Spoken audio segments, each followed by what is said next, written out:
Bonjour à toutes et à tous, bienvenue dans ce temps de parole sur Cozy FM, le 106.9 et sur KTV. Encore une nouvelle étude de l'INSEE, Samuel, et pour en parler, on va parler des naissances à Mayotte.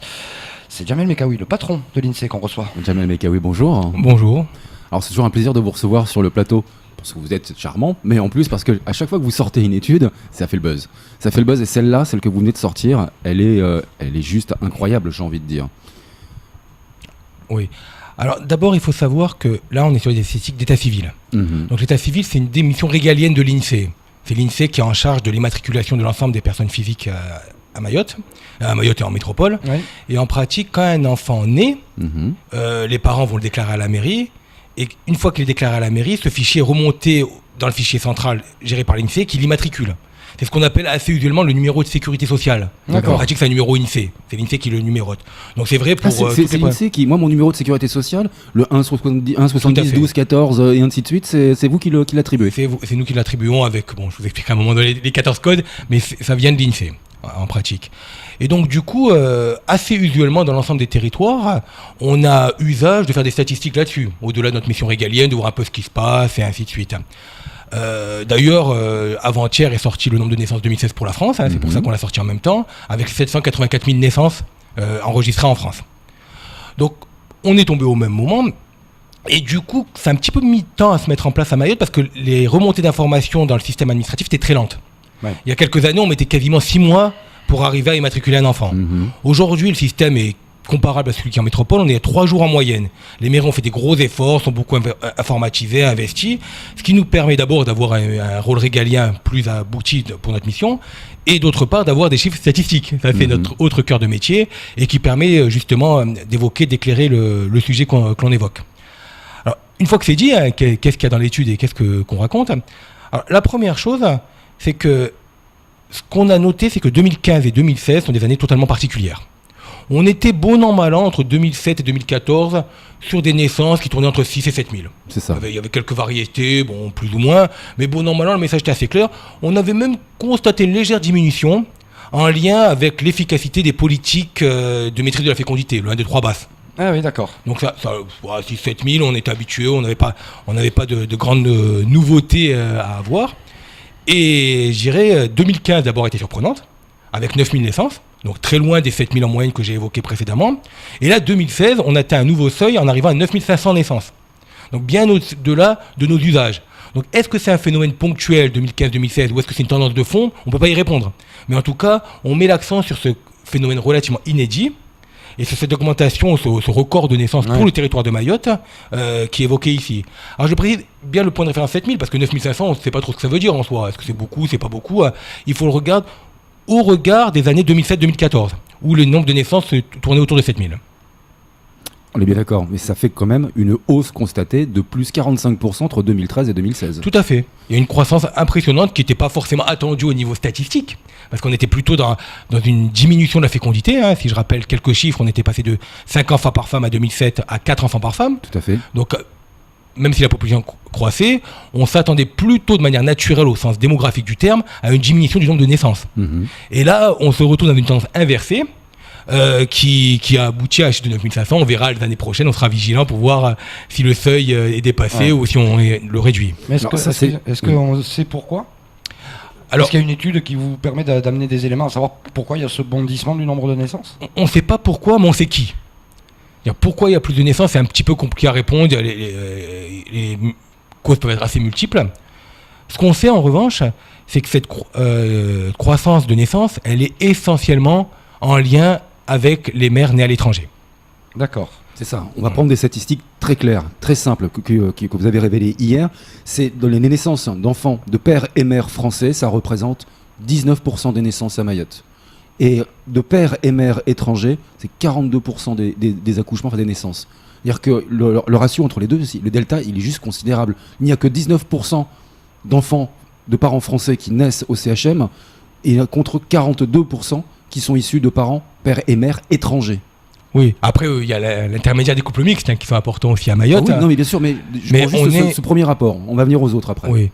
Oui, ce rapport est notable. On est à 42% étrangers contre 19% français. Donc on voit bien qu'il y a une prévalence des étrangers. Je sais un autre chiffre qui me semble aussi évocateur, c'est la croissance du nombre de femmes comoriennes à la naissance.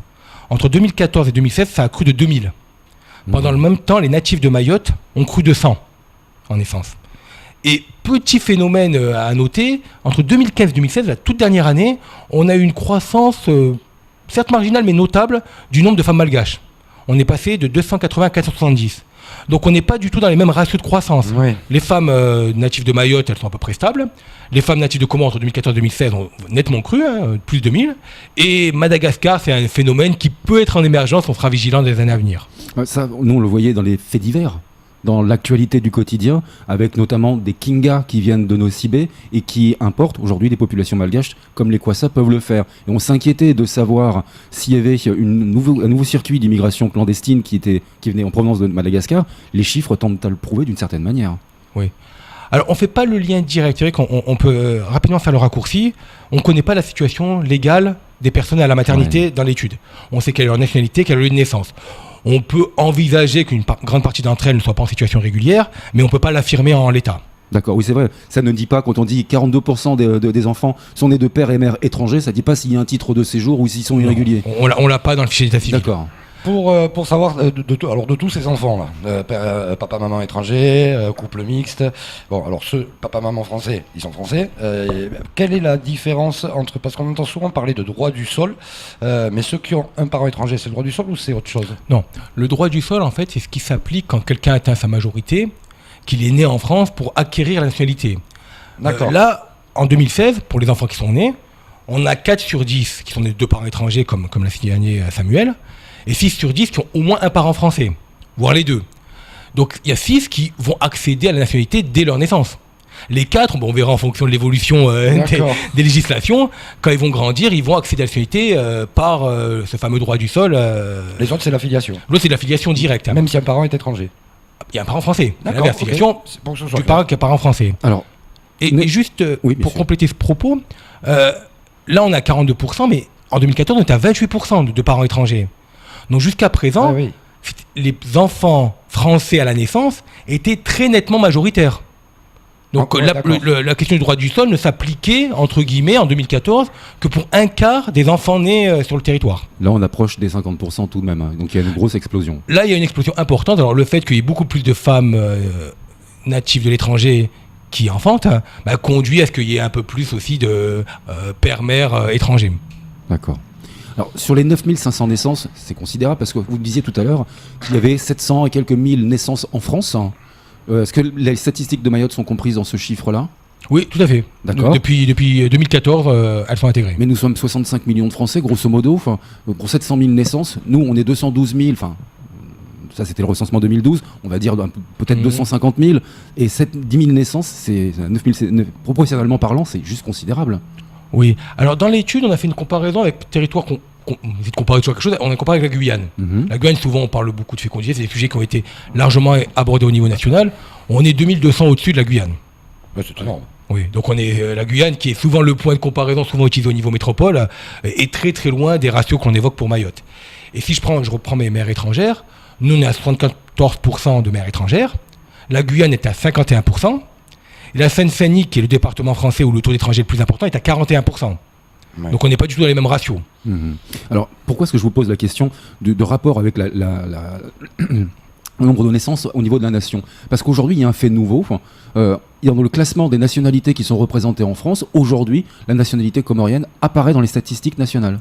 Tout à fait, dans la publication qui est sortie avant-hier au niveau national et les tableaux associés, jusqu'à présent la nationalité comorienne n'apparaissait pas parce qu'elle était très loin dans le classement. Donc on mettait les 8-9 premières nationalités et puis après on mettait haute nationalité pour faire un regroupement. L'introduction de Mayotte dans la statistique nationale fait que désormais les mères comoriennes font partie des nationalités les plus représentées. Est-ce que ça peut changer quelque chose pour la prise en compte et la considération de Mayotte? Déjà c'est intéressant de voir que dans des publications nationales et dans des tableaux nationaux, ça apparaît. Donc rien qu'en soi, ça apporte un regard supplémentaire sur le territoire. À quoi doivent servir ces statistiques qui sont extrêmement précieuses?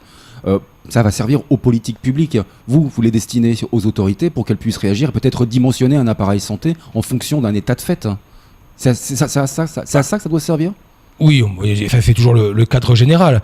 D'abord, on porte la connaissance générale. C'est des sujets qui sont largement abordés à Mayotte. On dit des vérités, des contre-vérités. Ouais. Avoir quelque chose issu d'un fichier administratif collectif civil qui globalement est utilisé par tout le monde à Mayotte, c'est quelque chose de fort. On a un chiffre, on voit que ça évolue, on voit que le phénomène est récent, parce qu'on dit que ça existe depuis toujours, mais non, il s'est amplifié. Donc Ouais. on voit sa mesure. Donc ça permet de donner une réalité objectivée à ce que l'on dit un petit peu dans la rue de manière usuelle. Et je voulais citer, j'en profite, un autre chiffre, parce qu'on parle de la mère, mais un enfant c'est quand même père et mère, il ne faut pas oublier. Autant la mère est nettement majoritaire, c'est pas vrai pour le père. Le père c'est moitié-moitié. La moitié des enfants nés en 2016 à Mayotte sont d'un père français. La moitié d'un père étranger. 32%. Enfin non, c'est moitié-moitié, 51%. Là, moi, je vois père français et mère étrangère, 32%. Non, d'un père, simplement le père. D'accord.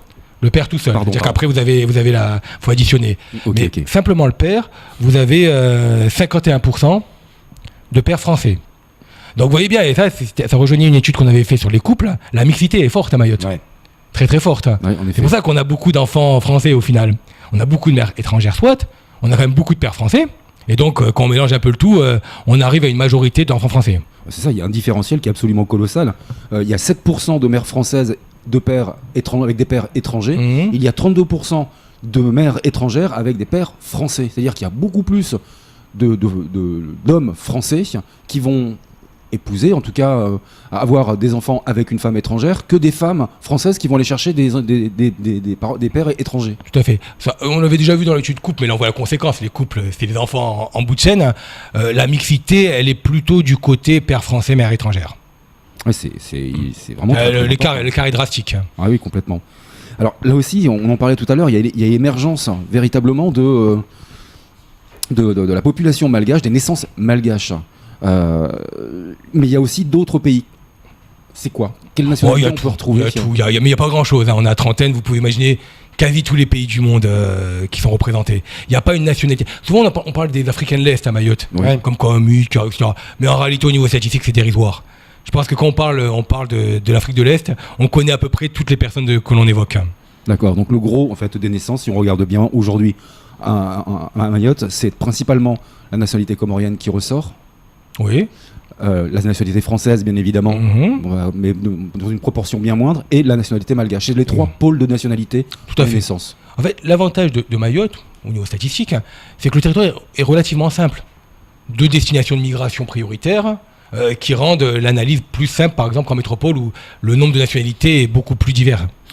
Samuel le disait en introduction, hein, cette étude fait le buzz. C'est pas votre job de faire le buzz. Vous prenez pas des études, on vous dit tiens, je vais faire le buzz, je vais sortir une étude. Sauf que chaque fois que vous sortez une étude, les stats sont hors normes.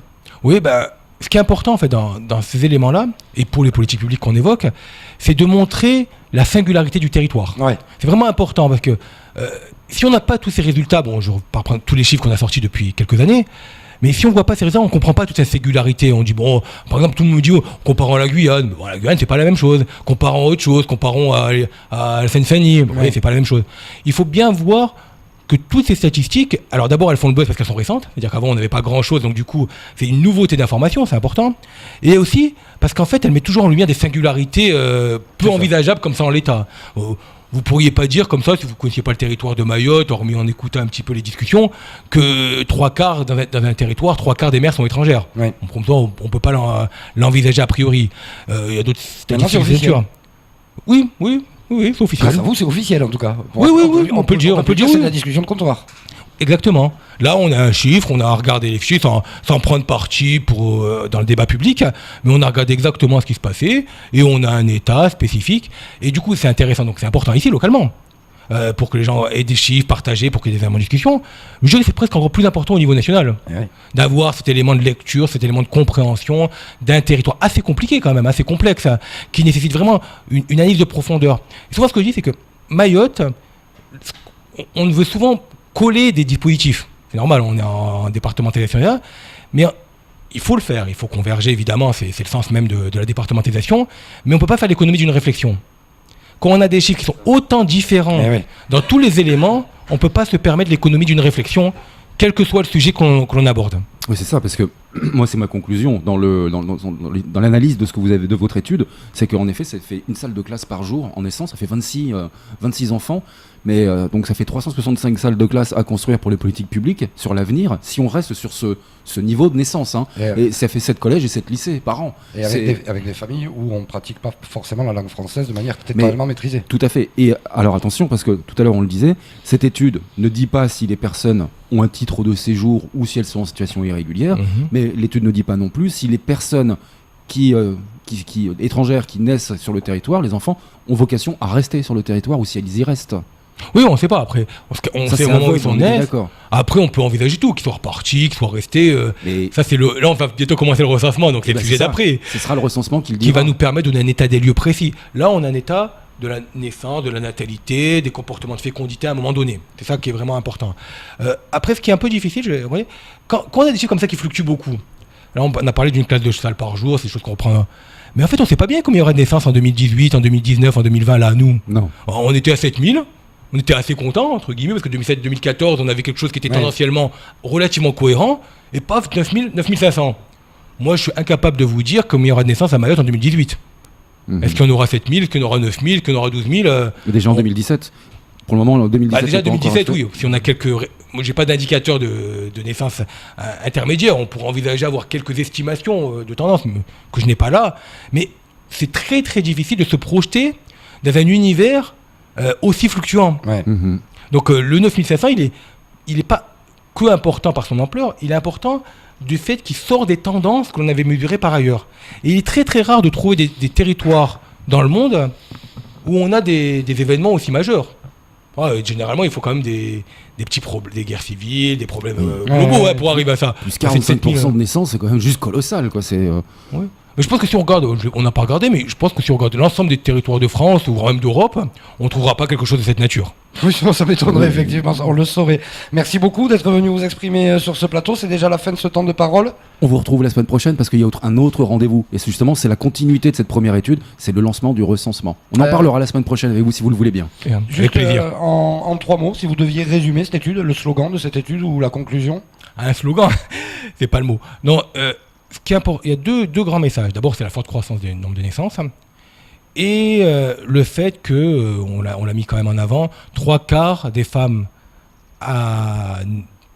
sont natives de l'étranger. Merci beaucoup, Jamel Mekaoui. C'est tout pour ce temps de parole.